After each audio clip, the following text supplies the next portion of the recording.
ప్రభువైన యేసుక్రీస్తు నామమున ఈ కార్యక్రమంను వీక్షిస్తున్న మీ అందరికీ శుభములు తెలియజేస్తున్నాను.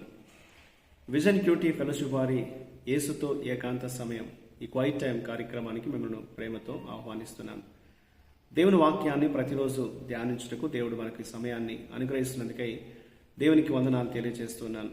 ప్రత్యేకంగా ఈ యొక్క ఆదివారం దేవుని సంఘముగా మనం ఆయన సన్నిధిలో కూడుకొని దేవుని ఆరాధించే ఈ నూతన దినాన్ని దేవుడు మనకు అనుగ్రహించినందుకై దేవునికి కృతజ్ఞతలు తెలియజేస్తున్నాను. 2వ దినవృత్తాంతాల గ్రంథాన్ని మనం ధ్యానిస్తున్నాం. ఈరోజు మన ధ్యానం కొరకై ఏర్పాటు చేయబడిన లేఖన భాగము 2వ దినవృత్తాంతాలు 29వ అధ్యాయము 1 నుండి 19 వరకు. ముందుగా ఈ భాగంలో మనం మొదటి 5 వచనాలు చదువుకుందాం. హిజ్కియా ఏలునారంభించినప్పుడు 25 ఏండ్ల వాడై 29 సంవత్సరములు యెరూషలేములో ఏలెను. అతని తల్లి జకరియా కుమార్తె, ఆమె పేరు అబీయా. అతడు తన పితరుడకు దావీదు చర్య అంతటి ప్రకారము యెహోవా దృష్టికి యథార్థముగా ప్రవర్తించెను. అతడు తన ఏలుబడి యందు మొదటి సంవత్సరం మొదటి నెలను యెహోవా మందిరపు తలుపును తెరిచి వాటిని బాగు చేసి యాజకులను లేవీలను పిలువనంపి తూర్పుగానున్న రాజవీధిలో వారిని సమకూర్చి వారికి ఇలాగూ ఆజ్ఞ ఇచ్చెను. లేవీలారా, నా మాట ఆలకించుడి. ఇప్పుడు మిమ్మును మీరు ప్రతిష్ఠించుకొని మీ పితరుల దేవుడైన యెహోవా మందిరమును ప్రతిష్ఠించి పరిశుద్ధ స్థలములో నుండి నిషిద్ధ వస్తువులన్నింటినీ బయటికి కొనిపోవుడి. ఈనాటి లేఖన భాగం ఆధారంగా మనం ఏర్పాటు చేసుకున్న అంశం ఏదనగా హిజ్కియా ఆలయాన్ని సంస్కరించుట. హిజ్కియా రిఫార్మ్స్ ద టెంపుల్.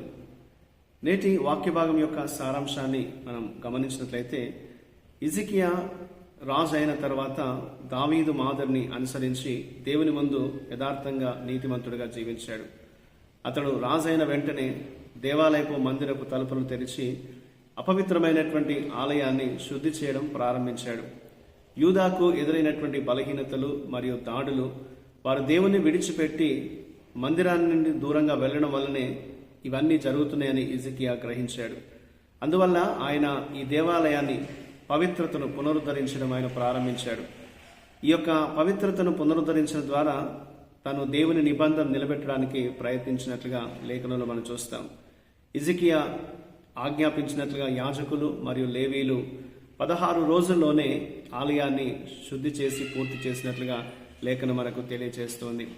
ఇందులో దేవుడు ఎవరు అని మనం గమనించినట్లయితే మొదటి 5 వచనాల్లో దేవునిపై కేంద్రీకృతమై జీవించడం విశ్వాస సమాజం యొక్క ముఖ్య లక్షణం అని మనం గుర్తించాలి. హిజ్కియా తన యొక్క పరిపాలనలో తన దృష్టి దేవునిపై ఉంచాడు.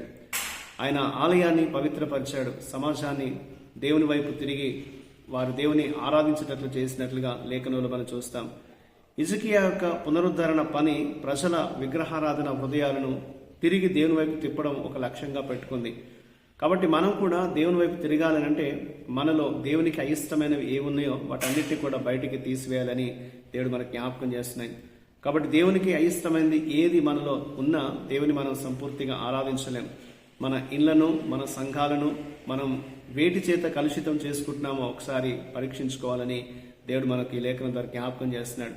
మనం దేవునిపై దృష్టి పెట్టకుండా దేవునికి అసహ్యమైనవన్నీ మనలో నింపుకున్నట్లయితే మనం దేవుని కృపకు పాత్రులుగా జీవించలేం. అనేకమైనటువంటి ఇబ్బందులు మనం పొందుతామనేది లేఖనం తెలియజేస్తుంది. కాబట్టి దేవుని వాక్యం చేత మనల్ని మనం శుద్ధి చేసుకొని పునరుద్ధరించుకోవాలి, దేవుని వైపు మనం తిరిగి రావాలి అనేది ఈనాటి లేఖన భాగం మనల్ని హెచ్చరిస్తుంది. ఇందులో దేవుడు మనకు నేర్పే పాఠాన్ని మనం గమనిస్తే 12 నుండి 16 వచనాల్లో సంస్కరణల ప్రజల యొక్క స్వచ్ఛంద మరియు చురుకైన భాగస్వామ్యం ద్వారా మాత్రమే విజయవంతం అవుతుంది. ఏదైనా పని అది సరిచేయబడాలి అని అంటే అందరి సహకారం అవసరం అనేది లేఖనం మనకు తెలియజేస్తుంది. హిజ్కియా మార్గదర్శకత్వంలో లేవీలు, యాజకులు ఆరాధన పునరుద్ధరణలో చాలా చురుగ్గా పాల్గొన్నారు. అందరూ కూడా దేవుని వైపు తిరిగినట్లుగా వాక్యం మనకు తెలియజేస్తుంది. విశ్వాస సమాజంలో సంస్కరణ నాయకుడి యొక్క సంకల్పం ద్వారా మాత్రమే సాధించబడిందని ఇది నిరూపిస్తుంది. కాబట్టి మన విశ్వాస సంఘాలను పునరుద్ధరించడానికి కలిసి మనం పనిచేస్తున్నప్పుడు మన హృదయాలను క్రీస్తులో ఏకం చేసేవారుగా ఉండాలనేది దేవుడు మనకు జ్ఞాపకం చేస్తున్నాడు. దేవుడు మనకిచ్చినటువంటి అవకాశాలను మనం సరిగ్గా వినియోగించుకొని మన దేవుని వైపు తిరిగినట్లయితే దేవుడు మనల్ని తిరిగి ఆయన స్థిరపరుస్తాడు, పునరుద్ధరిస్తాడు అనేది దేవుని వాక్యం మనకు తెలియజేస్తుంది. కాబట్టి మనందరం కూడా దేవుని పని కొరకు క్రీస్తులో ఏకమై దేవుని యొక్క ఆత్మ ప్రేరేపణ చేత మనం నడిపించబడుతూ మనల్ని మనం పునరుద్ధరించుకొని దేవుని సన్నిధిలో ఇంకా మనం స్థిరంగా నిలబడాలనేది దేవుడు మనకు ఈ వాక్యం బట్టి జ్ఞాపకం చేస్తున్నాడు. కాబట్టి ప్రతిరోజు కూడా మన జీవితాలను పరీక్షించుకుంటూ దేవునికి అయిష్టమైనవి మనం బయటికి కొనిపోయి వాటిని తొలగించి దేవుని సన్నిధిలో యథార్థంగా దేవుని ఆరాధించే ప్రజలుగా మనం ఉండాలి అనేది దేవుడు మనకి జ్ఞాపకం చేస్తూ ఉంటున్నాడు. ఎవరైతే ఆయన వైపు తిరుగుతారో, ఎవరైతే తమను తాము సరిచేసుకొని తాము దేవునికి ప్రతిష్ఠించుకుంటారో అలాంటి వారిని ఆయన తన మహిమ కొరకు నిలబెట్టి వాడుకుంటాడు. లేవీలు, యాజకులు తమను తాము ప్రతిష్ఠించుకున్నప్పుడు ఈ ఆలయ పునరుద్ధరణ జరిగింది, సంస్కరణ జరిగింది. ప్రజలందరూ కూడా దేవుని యందు ఆనందించడం మనం లేఖనాల్లో మనం చూస్తున్నాం. కాబట్టి మన అనుదిన జీవితంలో కూడా దేవుని యందు మనం సరిగ్గా నిలబడుతూ మన జీవితాన్ని స్థిరపరచుకోవాలనేది, ముందుకు సాగాలనేది దేవుడు మనకి లేఖనం బట్టి జ్ఞాపకం చేస్తున్నాడు. ఆ విధంగా దేవుడు మన హృదయాల్ని ఇంకా పవిత్రపరిచి ఆయన సేవించేటట్లు దేవుడు మనకు సహాయం చేయలాగిన దేవుడికి మనం ప్రార్థన చేద్దాం. ప్రియమైన దేవ, మా హృదయాలను, మా జీవితాలను మీ వైపు తిరిగి కేంద్రీకరించడం ద్వారా మీతో మా సంబంధాన్ని తిరిగి పునరుద్ధరించడానికి మాకు సహాయం చేయండి. మీతో మేము స్థిరంగా నడుస్తూ నాయన మమ్మల్ని మేము సరిచేసుకుంటూ నీ మార్గంలో వర్ధిల్లే కృప మాకు దయచేయమని, మీ చిత్తానుసారంగా మమ్మల్ని నడిపించమని యేసుక్రీస్తు నామమున ప్రార్థిస్తున్నాను తండ్రి. ఆమేన్.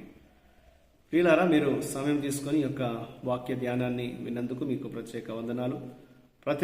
ప్రతిరోజు మీకు అందించబడుతున్న ఈ అనుదిన ధ్యానాలు మీకు దీవెనకరంగా, మేలుకరంగా ఉన్నట్లయితే మీ యొక్క అనుభవాన్ని మాతో పంచుకోవాలని కోరుతున్నాను.